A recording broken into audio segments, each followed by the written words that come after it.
여러분 안녕하십니까? 창표동 행정사입니다. 자, 여러분들 저는 이제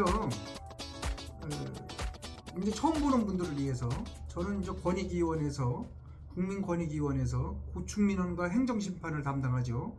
부패신고, 공익신고를 담당하고 국민권익위원회가 저는 거기서 직원서부터 팀장, 과장까지 37년 동안 근무를 하고 그 다음에 이제 행정사를 개업한 지 이제 9년 차입니다. 8년은 넘었고 이제 9년에 들었습니다. 그래서 그 경험을 갖고 여러분들에게 이왕이면은 진솔하게 모든 걸 말씀드리고 저도 이제 뭐 한 몇 년만 더 하면은 고만둬야 되니까 계속 뭐 이게 90, 뭐 100, 뭐 여기까지는 할 수 없지 않겠습니까? 행정사를.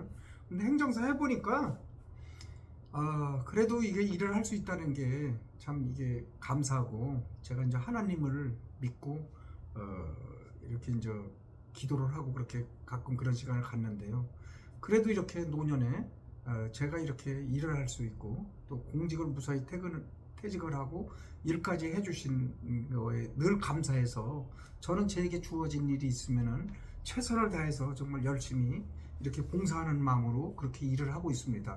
자, 여러분들이 이제 행정심판을 하게 되는데요. 행정심판이라는 건 여러분들 참 이게 생소한 부분이에요. 행정소송하고 다른 거는 행정기관에서 잘못한 것을 행정청에서 마지막으로 결정하는 절차가 행정심판이에요. 법원으로 안 가고. 그럼 행정심판을 하고 나서 행정소송을 또 하면 돼요.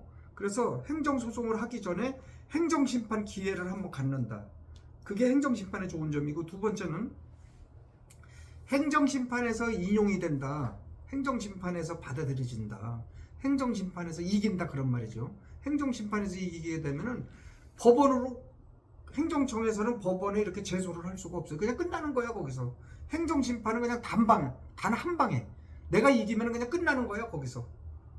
심지어는 말을 안 들어주면 그거에 대해서 대신할 수 있어요. 행정심판위원장이 대신 처분을 할 수 있어요. 그 정도로 행정심판은 단심제예요. 그러니까 얼마나 좋아요, 여러분들이. 더군다나 행정소송 법원에 싸우기 전에 더 기회가 있다. 그러면 법원의 행정소송은 대략 인용률이 어느 정도 되냐. 행정소송 하면은 제가 이제 유명한 행정법원에 있던 행정법원 부장판사까지 하신 분이에요. 행정고등법원은 없고 행정법원에 부장판사까지 하신 분하고 제가 이제 여러 차례 자꾸 업무 때문에도 만나고 개인적으로도 이렇게 만나고 이렇게 해요. 왜냐하면 어느 부분이 제가 약한 부분이 있고 그분도 행정적인 분야가 나한테 약한 부분이 있을 때 서로 이렇게 협력적으로 이래서 협력하고 있는 거예요. 그런데 그분한테 제가 물어봤어요. 행정심판할 때 행정심판 인용률이 어느 정도 되냐? 행정소송을 담당했던 판사로서, 오랫동안 담당했던 판사로서 인용률이 어느 정도 되냐? 구체적인 통계는 자기가 뭐 본 지가 오래됐는데 한 10% 정도? 15% 정도? 요 정도 된다고 하더라고요, 행정소송은. 그러니까 그 얘기는 두 가지예요. 행정소송은 우리나라는 행정국가이기 때문에 행정이 우위를 차지하는 국가예요, 행정부가. 그렇기 때문에 어떤 행정부의 입장과 기준을 일단은 우선시하는 거 아니냐, 이렇게 제가 이제 분석을 할 수 있고, 그 다음에 이제 행정소송 가기 전에 행정심판에서 한번 다퉈본다. 이런 이의신청을 해서 다퉈보기도 하고, 또 안 되면 행정심판까지 이렇게 다퉈보고서 가기 때문에, 마지막으로 행정소송을 해서 다투기 때문에 그게 인용률이 낮다, 이렇게 이제 분석을 할 수 있어요. 그리고 제가 무엇보다도 보면은 상당히 행정소송 판결문 같은 거 보면은 행정기관 중심적으로 이렇게 많이 하는 것 같더라고요. 그 판결문을 보면은 야, 이게 억울하고 부당한데 이런 게 안 되는 게 많거든요. 그렇게 어떤 뭐 이런 거보다는 되게 법을 어떻게 해석해야 되느냐는 부분에서 판사가 그것을 주로 행정적인 중심으로 이렇게 해석을 하는 경우가 더 많지 않은가, 이런 거를 몇 가지 사건을 보면은 그런 걸 많이 느꼈어요. 그래서 이게 참 한번 행정기관에서 안 되면은 이게 어렵구나. 그래서 행정심판 기회가 있으니까 우선 행정심판 기회를 반드시 찾아야 된다. 그럼 행정심판이 이게 잘 되는 거야? 이게 이제 가장 궁금했던 거야, 그동안 여러분들이. 행정심판 인용률은 얼마야? 인용률을 받아들인다는 얘기예요. 거기서 이긴다는 얘기야, 여러분들이. 행정심판 인용률은 얼마냐? 제가 그거를 이제 자료를 말씀드릴게요. 이게 행정사 중에서 거의 이런 얘기 하는 사람은 없을걸요? 행정심판 인용률에 대해서 제가 이제 말씀을 드리는 겁니다, 오늘. 자, 행정심판이, 아까 말씀드린 중앙행정심판위원회가 있고, 그 다음에 기초지자체를 심판하는 광역행정심판위원회가 있어요, 시도에. 그러니까 시도지사 밑에, 시도지사한테 구속받는 건 아니야, 이게. 시도지사, 그 소관에, 경기도면 경기도지사 밑에 행정심판위원회가 있고, 경기도, 인천도 인천 있고, 경남도 있고, 다 이렇게 행정심판위원회가 우리나라 18개 시도인가요? 그렇게 돼 있어, 행정심판위원회가. 여기서 결정하는 인용률하고, 또 아까 제가 그랬죠, 국가기관에서 잘못한 거는 국민권익위원회에서, 중앙행정심판위원회에서 한다. 중앙행정심판위원회에서 또 하는 거는 뭐냐면은 광역시도단체, 시도지사가 잘못한 거는 자기들이 심판할 수 없으니까 중앙행정심판위원회를 가는 거예요. 그래서 중앙행정심판위원회 인용률이 틀리고 그 광역시도 행정심판 인용률이 틀린 거예요. 자, 그런데 먼저 내가 말씀을 드리면 평균 인용률은 31.8%. 자, 평균 1년에 지난 5년간에 2019년부터 2023년도 거기에 평균 처리 건수를 봤어요. 그랬더니 1년의 평균 처리 건수가 각 시도 단위로 1275건이야. 그러면 365일을 일을 안 하고 한 200일 정도 한다고 기준할 때 한 달에 600건 정도 하는 거죠? 맞나?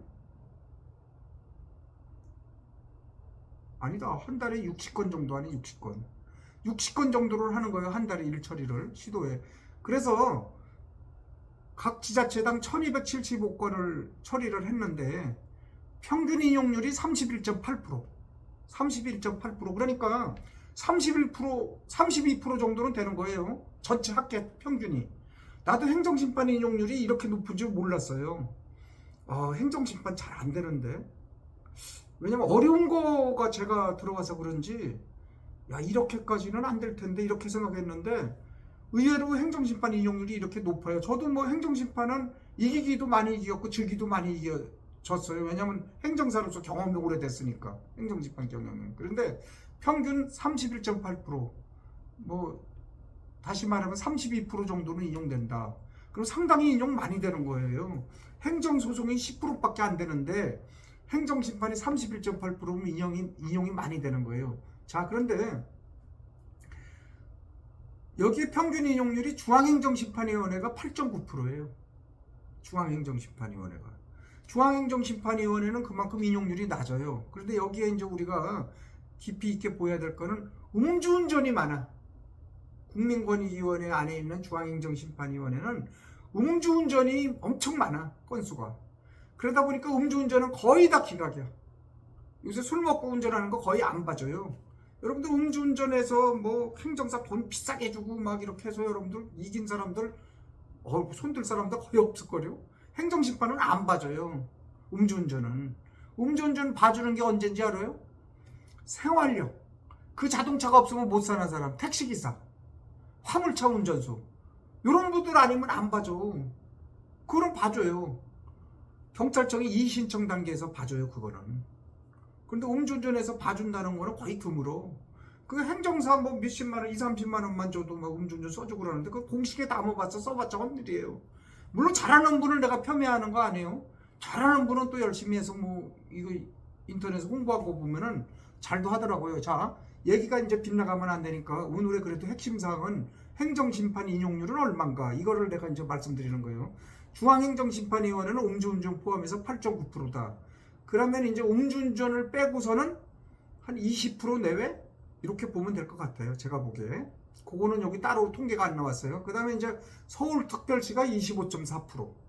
서울특별시가 짠 거죠. 부산광역시는 더 짜, 23.9%. 자, 그 다음에 이제 대구가 높아요. 45.9%, 인천광역시가 35.1%, 광주가 37.4%, 대전광역시가 36.3%, 울산광역시가 제일 높아, 우리나라에서. 53.9%.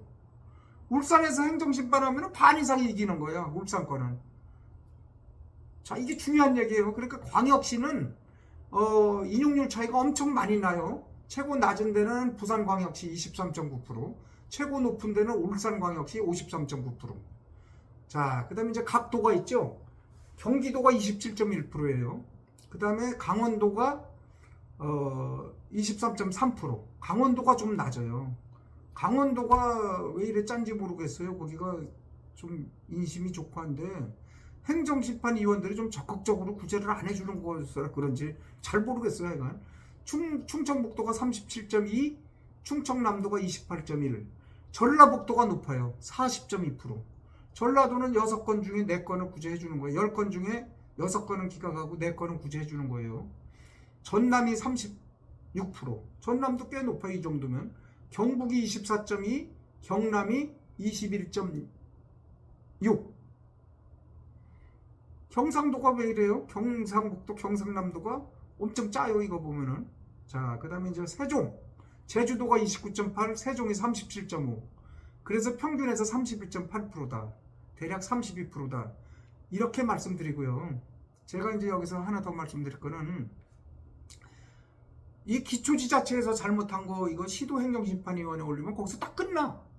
중앙행정심판위원회로 올릴 수 있는 기회가 줘야 돼. 아니 행정심판 딱 하는데 기초지자체하고 연결돼 있잖아. 업무가 광역시하고. 거기서 결정해서 이걸 거기서 딱 끝나. 더 이상 구제를 못해. 행정심판. 여기서 중앙행정심판위원회로 올라가야 된다니까. 그런 제도적으로 바뀌어야 돼요. 그리고 행정심판위원들이 지금 변호사라든지 대학 교수 이런 분들이거든요. 그리고 그분들 한 번 나갈 때 뭐 몇십만 원 수당 받는다고 그러더라고요. 난 정확히는 몰라요. 그러고서 그 사건 머리 터지게 검토하고 있습니까? 사건 검토할 시간이 없어요. 그냥 행정기관에서 막 써주는 거 그대로 하면 편하잖아. 그대로 기각시키면은. 그러니까 그 억울한 사람, 그 청구인의 입장을 좀 더 이렇게 시간을 갖고 여유있게 검토할 수 있도록 예산 돈을 줘야 돼. 행정심판위원들한테. 돈도 주고 행정심판위원들은 꼭 변호사 교수여야 되냐 이거지. 각계 전문가. 또 그러고 이렇게 국민의 그 부당하고 억울한 입장을 대변할 수 있는 그런 저와 같이 이렇게 고충민을 오래 처리했던 사람. 저도 물론 행정심판으로 이렇게 어디서 얘기한 적은 있어요. 저한테. 그런데 그거 안 했어요. 왜냐면 행정사를 못하니까. 그래서 저는 이제 행정사를 해야 되기 때문에 행정심판위원 같은 거는 관심이 없었는데 어떤 행정기관의 경험도 있고 특히 이렇게 국민권익위원회라든지 이런 데서 민원 업무라든지 행정심판 업무를 이렇게 처리했던 경험 많아서 그 민원인과 그 청구인의 고충을 직접 자기가 이렇게 헤아려 보고 그분 입장에서 이렇게 결정할 수 있는, 그래서 행정심판을 해야죠. 소송으로 가면은 많은 시간과 노력, 돈 많이 들고 터질 대로 터지는데 나중에 10% 15% 이것 때문에 지금 결정도 그것밖에 안 되는데 승리할 수 있는 확률이. 행정심판에서 많이 구제해줘야지 우리나라가 정말 이게 민주국가고 이래 중산층 서민들이 고통 안 받고 바로바로 구제될 수 있어. 그런데 행정심판회가 엄청 쪼그라들어 있어요. 인원도 안 늘려주고 지금같이 이렇게 기계적인 방식으로 그냥 그 제한된 인력 갖고 그 사람들 맨날 끌어다가 행정심판위원회 하고 이러면은 희망이 없어요. 어떻게 구제받을 기회가. 그 공무원들이 왕노릇하지. 그러니까 기초지자체가 예전같이 않아요. 전화하면은 큰소리 쳐대래. 알아서 하라고 그래요. 행정심판 하면 지들이 이기니까. 행정심판 하라고 하는 사람도 많아요. 나는 못해주고 행정심판 하라고. 이게 아니에요. 국민들을 억울하고 부당하고 이런 일 없게 최대한 국민 편에서 하면은 행정심판 올라가지도 않아. 그래 좋다 그래. 못해줘. 법이 안 돼서 못해줘. 그러면 행정심판에서 적극적으로 구제를 할 수 있는 그러한 능력과 그러한 그 여건에 맞는 그런 행정심판위원들을 해야 되고, 공무원들도 질도 우수한 사람을 행정심판 쪽에 배치를 해야 됩니다. 자, 이렇게 제가 오늘 말씀드리고요. 그 다음에 아까 말씀드린 대로 중앙행정심판위원회에서 한 번 더 구제 가능성을 줘라. 그리고 시도에 이렇게 어디를 23%였죠 아까? 부산광역시는 23%고 제일 많이 한 울산광역시는 53.9%예요. 이렇게 차등이 나는 건 거의 2배 가까이 나잖아요. 적극적으로 50% 정도는 넘어야 된다. 저는 그렇게 봐요. 행정심판 구제율이 그래 평균 31.8%. 이거보다 훨씬 더 돼야죠. 50%는 넘어야 돼요. 그래서 행정사도 열심히 잘해야 되지만 행정심판 위원들도 좀 이래 억울한 일을 많이 당하고 민원도 잘 처리해보고 그래서 거기 구제를 많이 높일 수 있는 억울한 사람을 구제를 많이 할 수 있는 부당한 행정 공무원들로부터 구제를 많이 시킬 수 있는 그러한 행정심판위원들을 많이 섭외를 해서 그런 분을 행정심판위원을 바꿔야 된다. 억울하고 부당한데 힘이 없으면 행정소송 못 하잖아요. 이제 그렇게 나라가 바뀌어야 된다. 그렇게 제가 솔직히 말씀드려봅니다. 경청해 주셔서 감사합니다.